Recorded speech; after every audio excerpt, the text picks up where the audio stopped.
Las leyes de los gases son aquellas que describen las relaciones entre las variables presión, volumen, temperatura y cantidad de materia o moles. Son 4 leyes y una ecuación que se deduce a partir de ellas: la ley de Boyle, la ley de Charles, la ley de Gay-Lussac y la ley de Avogadro, de las cuales deriva la ecuación de los gases ideales. La ley de Boyle describe la relación entre presión y volumen, de manera que presión por volumen igual a una constante, o bien presión inicial por volumen inicial igual a presión final por volumen final. En otras palabras, el volumen de una cantidad fija de gas con la cantidad constante es inversamente proporcional a la presión. Es de notar que también la temperatura permanece constante. Un ejemplo práctico puede ser la expansión de los globos meteorológicos al ascender. Estos en la superficie de la Tierra tienen un diámetro de aproximadamente 2 metros, y al subir a presiones más bajas llegan a ser del tamaño de una casa. La ley de Boyle puede corroborarse en el comportamiento del aire comprimido en el émbolo de una jeringa. Este es un sistema isotérmico, que quiere decir de temperatura constante. Y este es el gráfico de la ley de Boyle para la expansión de un gas ideal. La ley de Charles describe la relación entre volumen y temperatura, con la presión y la cantidad de moles constante, donde volumen sobre temperatura es una constante, o bien volumen inicial sobre temperatura inicial es igual al volumen final sobre la temperatura final. En otras palabras, el volumen de una cantidad fija de gas es directamente proporcional a la temperatura. Un ejemplo es lo que le sucede al aire contenido en un globo cuando se le vierte nitrógeno líquido a una temperatura de alrededor de menos 200 grados Celsius. Para dimensionar la ley de Charles, en 2012 una adolescente británica tuvo que ser sometida a cirugía para ser extirpado su estómago por haber consumido un reducido volumen de nitrógeno líquido en un cóctel. Si el nitrógeno hubiera bullido, este se hubiera expandido y el abdomen de la muchacha habría estallado. La ley de Charles actúa sobre un sistema isobárico, es decir, a presión constante. Imaginemos una cantidad de volumen fija que es calentada a una llama. Este va a ser el comportamiento que tenga su volumen al aumentar la temperatura.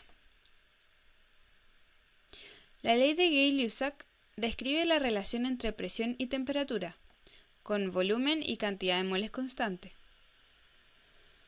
donde presión sobre temperatura es una constante, o bien presión inicial sobre temperatura inicial es igual a la presión final sobre la temperatura final.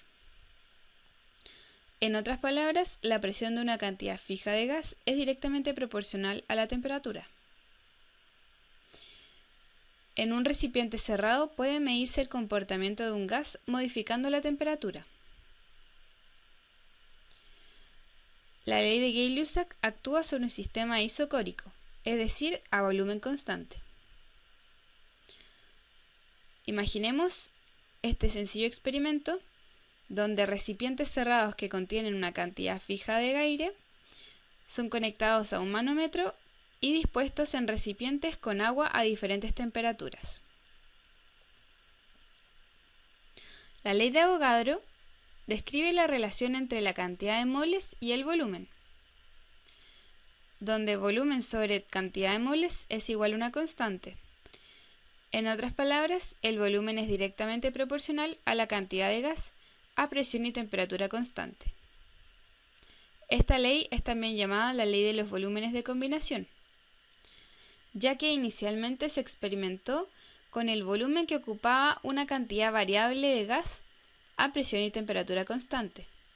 De esta manera se determinó el volumen molar de un gas ideal. Estos 3 recipientes contienen gases diferentes: helio, nitrógeno y dióxido de carbono.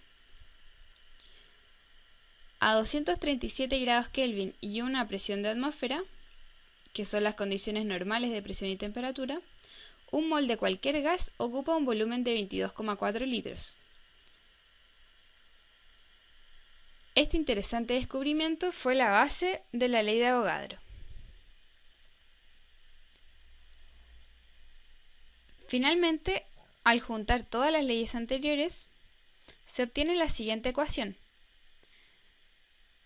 donde R es la constante de proporcionalidad de los gases y tiene cualquiera de estos valores según la unidad que se ocupe. Esta es una mnemotecnia para aprenderse la ecuación y debes recordar que se aplica solamente a gases ideales, con una pequeña variación en gases reales. También recuerda que la temperatura absoluta se mide en grados Kelvin y corresponde a la suma de 273 más la temperatura en grados Celsius. Por último, es importante tener en cuenta cuáles son las condiciones estándares y las normales. Las condiciones estándar corresponden a 1 atm y 273 Kelvin de temperatura, es decir, 0 grados Celsius, mientras que las condiciones normales corresponden a 1 atm y 285 grados Kelvin, o 25 grados Celsius, temperatura ambiente. ¿Cuál será el volumen de un mol de gas a condiciones estándar de presión y temperatura? Si reemplazamos los valores estándar de presión y temperatura en la ecuación de los gases ideales, obtenemos, utilizando el valor adecuado de R, el volumen ideal de 22,4 litros de la ley de Avogadro que ya mencionamos anteriormente.